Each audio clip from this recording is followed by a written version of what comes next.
As if a map of 72 black hearts that set you on fire if you're not quick enough wasn't hard enough, we start episode 2 of the series with an infectious curveball that could see our heroes in a bad way sooner rather than later. In fact, curveballs in general cause absolute havoc in this episode. Oh, Jesus! Gotta love the RNG gods being mean to me. But first we start with under the weather. With a high chance of failing a fast search, something I'm particularly known for, we also get poor firearm handling and a lower efficiency from stimulants. This bug going around already has the potential to cause massive problems to our 3 heroes. Well, it's a bloody good thing 2 of which are members of the Red Talon cleaning up the nation team. Ah, for fuck's sake. Alright, it's fine. Look, it's not ideal. Nichols might not be a gunslinging badass like our lady friends, but he's still more than capable of delivering some medical supplies to sort out this illness. There's a small selection of 3 houses near base I'm yet to search, and one of them likely contains medical supplies. So after the obligatory J-turn, and dealing with a feral that has a thing for my rear end, I enter the nearby garage and find a sack of fuel supplies. Obviously not what I'm after right now, but I need plenty of fuel to keep my outpost defenses running strong. And you might notice the horde that's attacking me currently are also crafted from a curveball. This time it's zombie burnout. They might be weak to my melee attacks, but they hit harder as a result, which is easy. I'll just avoid getting hit. Oh no, Jesus. Also a tactical misplay on my behalf, giving Nichols a heavy weapon here, especially when he has the skill swordsplay. After waiting for my stamina to regain while stood on a nearby car, I can then fully deal with our glass cannon fiends, all while not taking a single smidge of damage. Perhaps Nichols is actually our chosen one. Disgusting. Oh god. Oh, shit. I managed to avoid the first one. With another 2 dickheads taken care of, I find ourselves some medical supplies. Thank fuck for that. Just what I need to sort out this illness. So I go back to base and deposit the meds. I get a couple more. I'll go get a couple more? What do you mean you go get a couple more? Yeah, so apparently I need a couple more sacks to sort out this illness. Jesus Christ, what kind of illness do these bastards have? Last time I needed this many meds, I'd spent the night with my ex-girlfriend. Never before has the term antibiotic resistance been more applicable. To see if it's a glitch, I try pulling the sack out and putting it back in like I'm Jay from the In-Betweeners, but it unfortunately has no effect on the curveball. So instead I'm like, fuck it, and put out a second sack, because some friends of ours are also seeking medical supplies. And once I've given them the meds, they should become allied and allow me to recruit one of them for free. And seeing as I need an extra 3 people to move into the base I'm after, I would say this is a good use of the meds. Unlike the meds I got after my last visit to my ex-girlfriend, of course. So I make my way over to the scrappers, ignoring the second siege site that has formed. My current siege defense plan is to simply move before it becomes an issue. I rock up to the scrappers place surrounded by 2 hordes, so it's looking like Nichols is gonna have to fight for his life if he wants to help recruit some new blood. Thankfully our boy has a mean swing on him. Well, technically it's the zombie's weakness to melee, but let's not dent the bloke's confidence, is it? With my horde dealt with, I head around the back to see how the lads are getting on. Not well, it seems. So I do what I gotta do in order to help. Yeah, this is risky, but it worked. Can't say it didn't work. Definitely worked. But the thing with frag grenades is they tend to be a little loud. We have, bigger problems now. I try giving them the supplies, but they're all giving me the silent treatment. So I head back outside where shit is well and truly kicking off. These guys are on the verge of allied status. It's crucial that I keep them all alive if I want to recruit them and move to a base sooner rather than later. But Nichols is also one unfit lad. So I do what anyone would do in this situation. Perform vehicular manslaughter, or zomslaughter to be more precise. Use the arse of the car. As long as there's no bloaters, I am living life right there. And living life right now is what I certainly do. Okay, I think I might have run over my friend. After a few more rounds of weaponizing my rear end and an unfortunate lunge. Oh god, yeah, bit. Bad time to crouch there. We take out the last of the zombs. I make sure to collect all the nearby plague samples, then give the medical supplies to our friend this dickhead. With them now allied, I get to choose who I'd like to recruit. We have Norbert, the cardiovascular god with room to learn new skills. Our mate Mite, who's nearly dead but knows her way around a heavy tool. Could definitely be useful. And last but not least, Rachel, another nearly dead who's a massive fan of cooking up substances, but not much experience elsewhere. But before we make our decision, I buy back the med sack for less than I got for giving it to them, and also those toolkits. I then make the decision to recruit Rachel, which I might regret instantly. A blood play victim? No.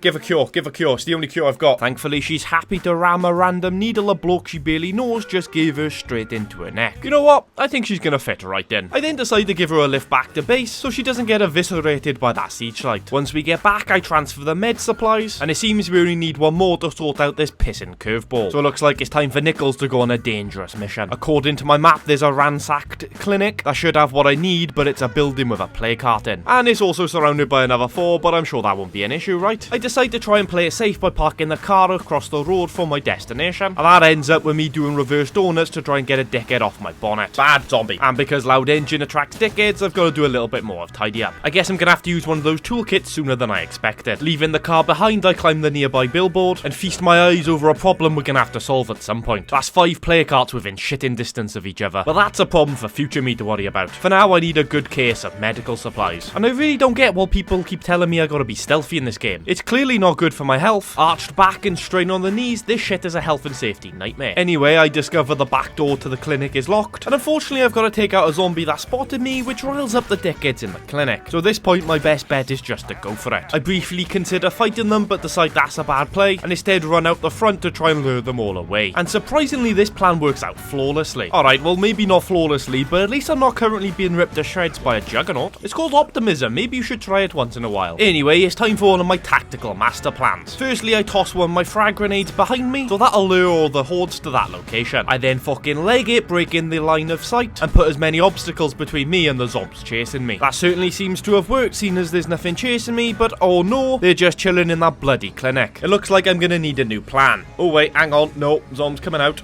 Apparently they're blind. Okay, great, that's made things surprisingly much easier. Especially as after the mini-map zooms in, you can see all the deads are actually outside. Which means I can perfectly safely search the clinic and pocket myself some medical supplies. And you know what, that looting went so well, I'm actually going to search this restaurant across the road and actually bring home an extra sack of food supplies. Providing that feral doesn't cause me any issues, of course. Yes, he is. Yes, he is. Yes, he is. Notice the genius decision to get in the back. That way he assaults my back doors and on my drive. Oh, for fuck's sake, man. This inevitably ends with me getting ripped out by the crackhead, but thankfully I can make my escape before I get fully disemboweled. After taking refuge on the car, I take out the crackhead with a perfect 3-part headshot. I have to very quickly get the fuck out to avoid the oncoming hordes. Well, that was very much squeaky bum time, but gratefully I get back in one piece and deposit the supplies, which gratefully puts an end to that bloody curveball. Then after checking Nichols into the infirmary, I take control of Stuart. And Stuart's mission is simple enough. Chat to some former medical professionals so we can get some reliable bloody healthcare. If only if it was that simple to do in real life, am I right? Bloody political scumbags. So as the sun rises, I make my way to the Bonesaws, who have set up base in the very heart of plague territory. There's literally a plague cart right next door, boys. What the fuck are you doing, like? But as long as I'm quiet and quick, 2 things my missus tells me I'm great at, I should be able to do their quest with no problems whatsoever.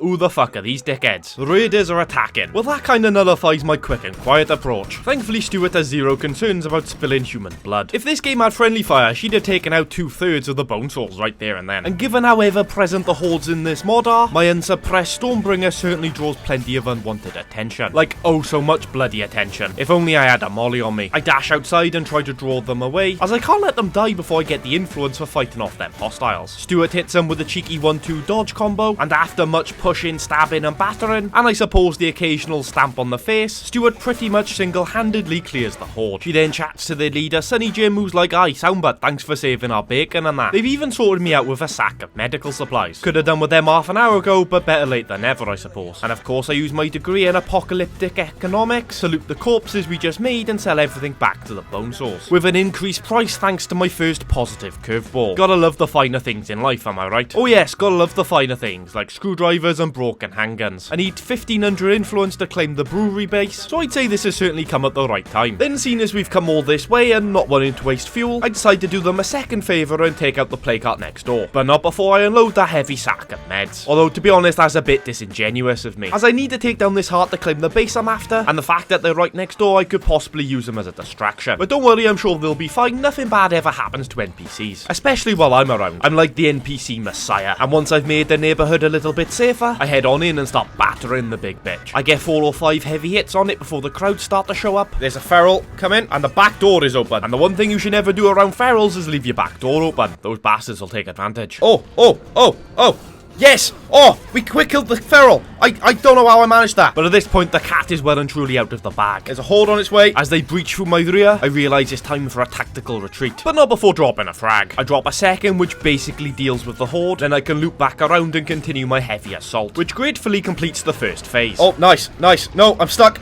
No, I'm not. I'm on fire. And as if that wasn't hard enough. Oh god. Right, more ferals. Me and everyone's least favourite crackhead go toe to toe, each leaving a significant amount of damage on the other. But ultimately Ultimately, Stuart is simply built different. I loop back around the second heart, you know, the one I'm not fighting, and get back to the scene of my assault. Oh my god, why are they upstairs? How are they floating? We got flying zombies. How am I supposed to compete with that, chat? Against my new adversaries, I keep a stealthy approach. Well, at least I attempt to. Then after a couple of successful face stomps, I head back inside, making sure to shut all 3 doors. They might still be able to smash them down and come through windows, but if I can slow them down by even half a second, I'll bloody take it. I continue battering with a heavy weapon, and it seems, for now at least, zombies are leaving me alone. Albeit I can hear something making noises outside. And being the inquisitive twat I am, I decide to go and investigate.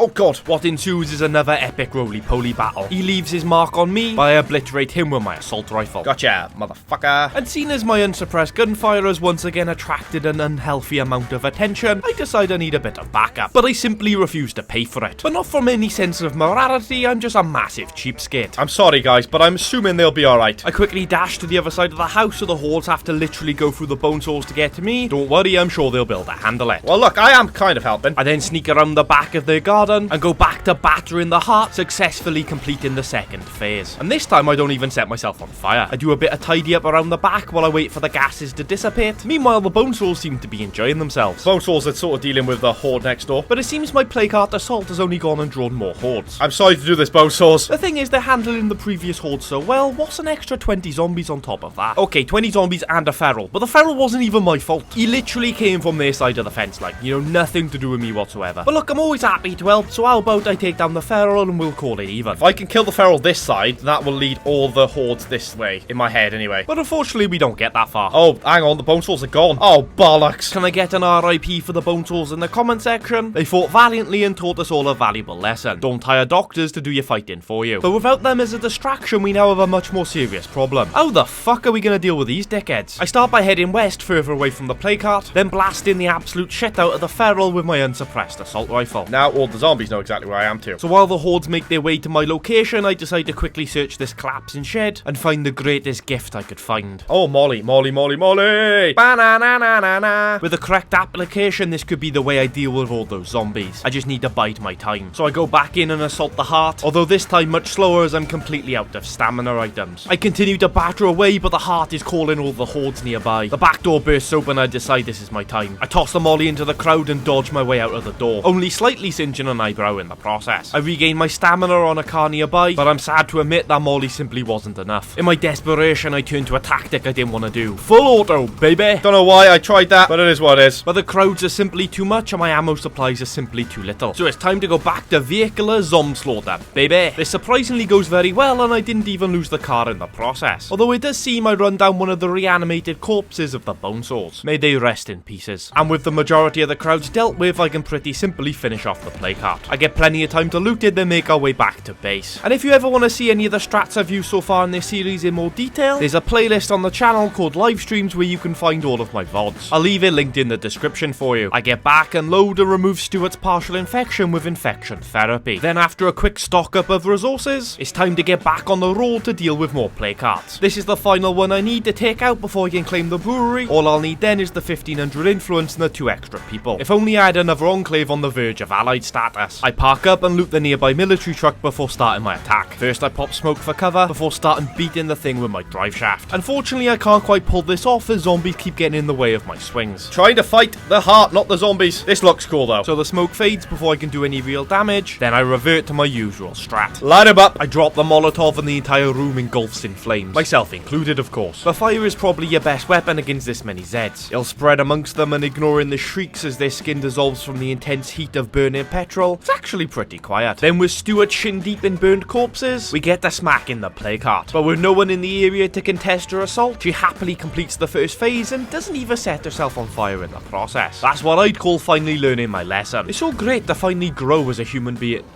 Alright, yeah, then I just walk straight into the fucking gas. What a moron. And then another feral decides he wants to play a game, but with snacks being my only stamina items, I'm not getting in a roly-poly battle with this prick. Go fuck yourself, you crackhead. Maybe next time you'll evolve to be able to climb up a small ledge. But once again, that gunfight may have attracted 1 or 2 dickheads. Oh, but you should use the suppressor. They're dead quiet and that, innit? Oh, piss off, you bellend. Suppressors do next to fuck all in this difficulty. It's like trying to hide the sounds of your parents shagging next door with a bloody Tickle Me Elmo. And yes, I'm also in a very precarious situation right now. But would you believe me if I said this was all part of my plan? With the right timing, I managed to hit the heart and keep off the hordes, as I'm crammed in a tight space and they continue to pile into the kitchen. And also dodging through the crowds will temporarily stun them. You know what? I think it's time. Burn, baby, burn. The plan works almost flawlessly. By the time I re-enter the house around the back, all the corpses have burnt up and there's just a couple of stragglers outside. And with that, I can complete the second phase just as they catch up to me. But by delaying my retreat half a second, that allows the flammable gases to ignite on the zombies, which they do technically pass on to me. But hey, that potentially might save me a molly. Climbing on the car outside, I noticed there's a bloater in that building. And if I could ignite him right next to that heart, that'll save me like 5 minutes of smacking and dodging. So I ready my firebombs and get into position. But unfortunately, the throw comes up agonizingly short. But hopefully I should at least thin out some of that horde. I make my way through the side window and assess the situation. Everyone is now outside and I need to capitalize on this situation. Time to beat some pulsating meat. I assumed the bloater had gone up in flames outside, but I was mistaken. As he attempts to sneak up on me, I dash out of the kitchen, but it turns out there's another. He snuck through the back while I was focused on the front. Now his load traps me in the bathroom with no window to escape from. But if you trap a dragon, you're likely to get burnt. Holy shit, I need to write a motivational book. And that's just some of the shit that comes out of my mouth while I'm hungover on a Wednesday morning. Imagine what I could come up with when I'm on top of my game. Anyway, that's cleared the room enough so I can start battering the heart again. That is until I need to retreat because of our crackhead problem. A couple of headshots puts him to rest. Then with massive crowds bearing down on my location, Stuart can charge in and show off her impressive palm strength. Oh!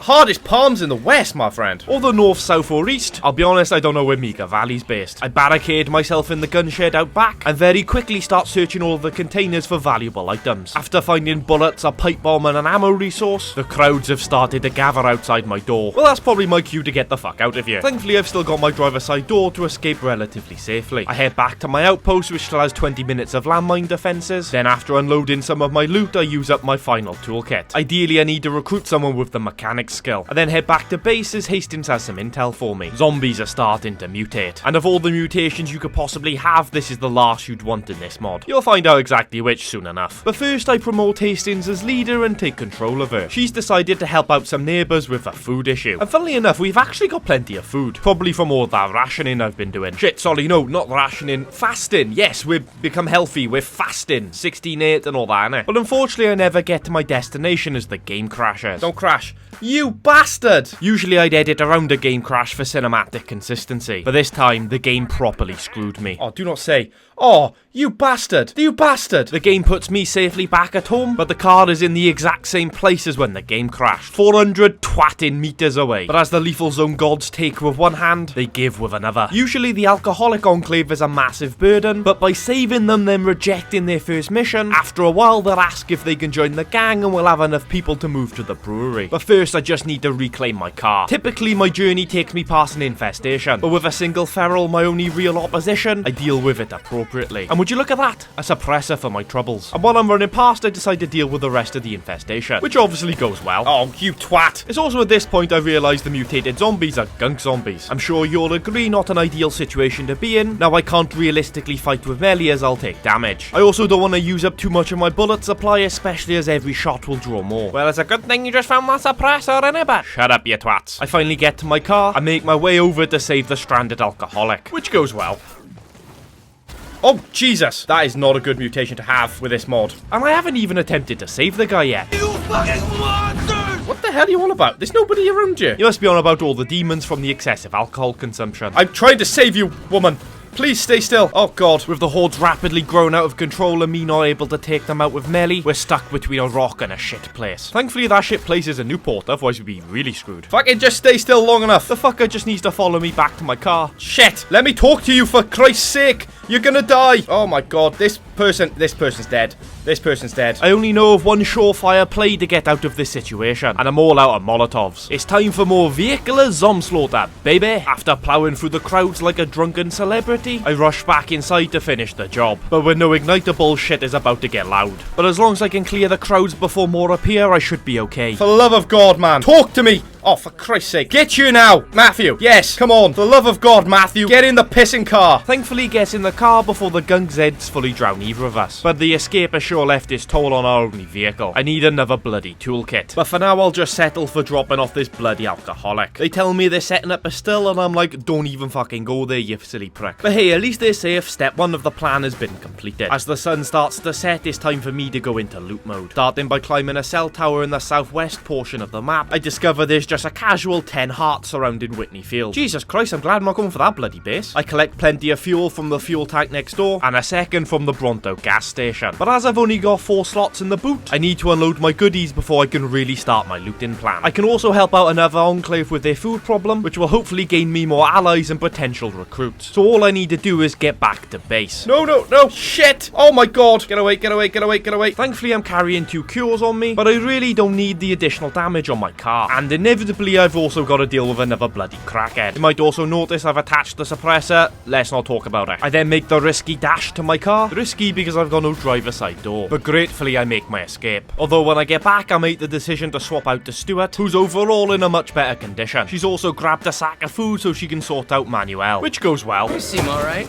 I guess you can come in. I should hope I'm allowed to come in. I'm the one with your bloody food, you bellend. I give them the food, but the bastards remain neutral. So I pinch their building mats and pipe bombs and get the fuck out of there. My plan is to head back to the area I was at earlier, because there's a building that always spawns 2 building mats and a fuel resource. Oh, you fuck off. Where did he come from? Imagine being that kind of sneaky prick. What a bastard. Gratefully it happened in an area where not much was happening, so I can get back in my car and complete the journey. Although a screamer means this is about to get so much more difficult. As the screamer does this thing, zombies pile out of the surrounding buildings in numbers I've never seen before. This just becomes so much more difficult. Have that, you prick. With the gunk mutation over, I can finally get back to fighting hand to hand, but the only stamina items I have are snacks, and that makes fighting hordes like this so much more perilous. Oh my god, oh my god. A molly. Oh, hang on, do I have mollies? I do have mollies. They really do an excellent job of thinning out the hordes, but when I start fighting the stragglers, more and more just appear. And fighting like this is rather difficult, especially when your stamina drains faster than my social battery at a family gathering. I can regain on here.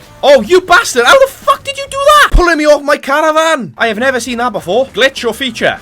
I'll let you decide in the comment section. I use up my final 2 mollies, but it's simply no use. Oh my god. There's more. There's more. There's more. There's always bloody more. A smarter man will retreat and come back another day, but I am not a smart man. Instead, I charge into the building I need to and stab a screamer in the face. Hordes hot on my tail, I search the container I need to and collect my thirst of free resources. I barely make it out of the store alive, infection meter ticking away all the more. Right now, I just need to drop off these supplies. I lead the hordes around the back of the army store, and I loop back around to the front, depositing my first resource. 1 down, 2 more to go. It seems the hordes are distracted by something. I just need to bide my time and I can slip in unnoticed. That is until I accidentally burst through the locked pharmacy door, and that's gonna draw them all directly to me. In my panicked state, I quickly search a container, finding a shotgun press. Fuck knows why you'd need a shotgun press in a pharmacy. Over here, we just get shitty lollipops. I sneak back around the other side and successfully collect my second sack. On the way out, I also search this abandoned car, collect a smoke bomb and painkillers. I drop off the second sack. Just 1 more stands between me and my escape. Thinking the hordes are distracted, I make my move, but it turns out I was very much wrong. So I run around the back of the buildings, but this time I climb up the ladder, only to immediately throw myself over the front. We call that a tactical sacrifice. I grab the final sack of resources and get the hell out of there. Although in doing so, the car has taken on even more damage. It's absolutely fine, I'm sure I'll find a toolkit at some point. I get back and unload, then I can start the upgrade of my command center to level 2. Once that's done, I'll be able to claim a 4th outpost. I again use infection therapy to remove Stuart's plague meter, and completely ignoring our growing infestation problem, I make my way back to the alcoholics as they want a hand setting up a still. Phase 2 of my recruitment plan is in motion. I burst through their water station and tell them there's absolutely 0 chance in hell that I'll be helping them. Now it's just a waiting game until they beg to join me. I also capitalize on their addiction thanks to the finer things in life curveball that gave me a shit ton of booze. Don't blame me, it's called capitalism. Besides, they got bigger things to worry about. Oh god.